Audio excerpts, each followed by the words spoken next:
Linda Carman is here from Martha White with a great recipe that if you've never made it before, it's one you're going to definitely want to add to your recipe box. And it's kind of a throwback, isn't it, from what, 20, 30 years ago? I guess it is. Italian sausage, peppers, and onions are just classic. It is classic, yeah. It just, you know, it just tastes so good together. Yeah.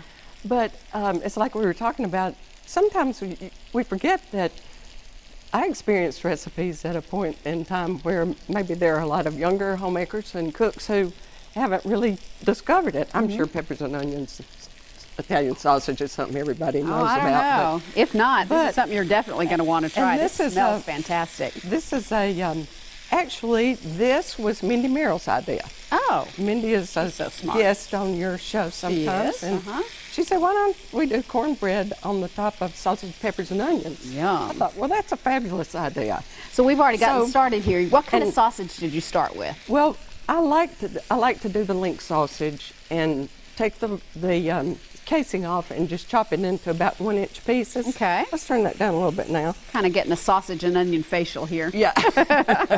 It could be worse, couldn't it? Yeah. Yeah, it smells fantastic. But I was thinking this morning that actually, if you want if you want to eliminate that step of chopping up those, you could use bulk Italian sausage and just not. I like it better with chunks of sausage, but you can do it any way you want. Too small. But just kind of chop it up big. And then you sliced both red and green peppers, and you got some sliced onions. And it calls for 2 peppers and 2 large peppers, and you can do whatever colors you like. Okay. I just think that looks pretty, but it would be nice with yellow too. So once that's all nicely browned, then and got an errant one there. There we go.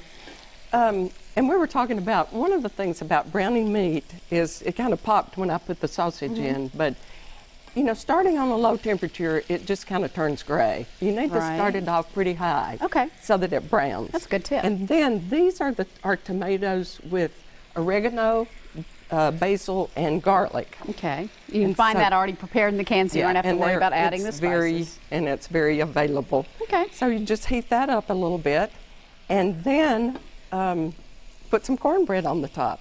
So this is great because you don't have a lot of pans to wash. You're going to just put this in the oven in the cast iron skillet that you cooked it in. Right. And I don't really know that you know, something green and crispy, I guess, with it would be good. A salad with vinaigrette dressing. Yeah. But it really doesn't. This is one of the recipes that is kind of one of my fallback recipes because my husband likes this and I do too. And yeah, it's nice and hearty. Yeah. And good for fall. I just love having those recipes in my mind that are, it's not really that hard to do. And, you know, the ingredients are easy to come by. Sure. So, got an egg, half a cup of milk, and a package of Martha White Cotton Country cornbread mix. Okay. Talking about recipes that are kind of old-fashioned, the winner of the National Cornbread Cook-Off this year was, we did an all-star cook-off, and the winner was a recipe from about 15 years ago. Yeah.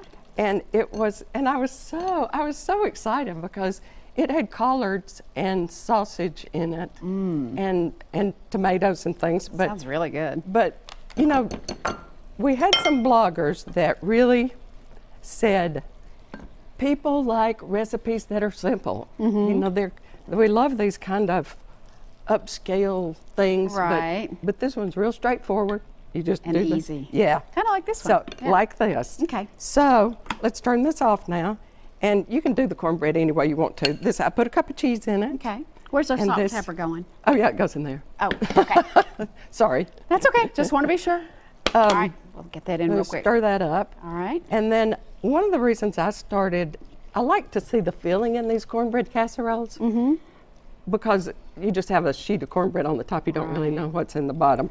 I started sort of leaving the center open because it's hard to get the very middle of it done. Right. How long are you going to bake? The last about 20 minutes at 400 degrees. I think this is going to be a winner. Here's how the finished product looks when you're all done, and it's going to be terrific, I think. Linda, thanks so much. And that's at marthawhite.com and lots of other great cornbread recipes. I know, they're always good. This is recipe number 5420. It's online now in the Talk of the Town recipes section at newschannel5.com. Thanks so much. Thank you.